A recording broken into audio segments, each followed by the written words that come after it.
It is useful for aspiring managers, new managers, and experienced managers to think about and explore ideas of leadership. At the very least, it is useful to be able to define what does a leader do and what makes a true leader. So let's start answering these questions.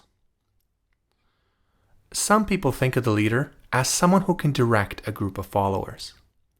However, a true leader doesn't make others do things.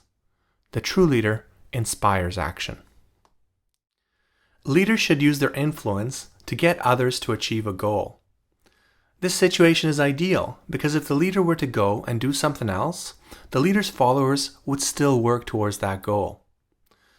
On the other hand, if the leader had used compliance rather than influence, in the advent that that leader needed to go to do something else, the followers would not work towards that goal. This idea of influence rather than compliance distinguishes those who are leaders and those who simply lead. Managers who attempt to make others comply with their orders are not acting like true leaders. Compliance is not something that stirs feelings of enthusiasm and passion out of the followers, and is therefore less efficient. In addition, attempting to use compliance can lead to feelings of rebellion among the followers. This could lead them to go do the opposite of what is needed. A leader needs to convert others towards having the same ideas and goals. Another important aspect of leadership is where the focus of the subject has traditionally been. In the past, leadership concepts have focused on the individual.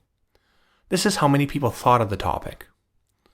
Though leadership is about individual traits, it is also a group process.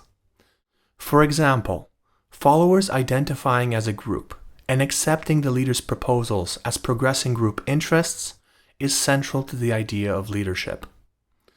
Seeing oneself as part of a unit or as a we and seeing the other group as they is fundamental to human psychology. In short, managers need to ask themselves, are the directions they are communicating to the followers done in a style that is authoritative, controlling, directive, and non-imaginative?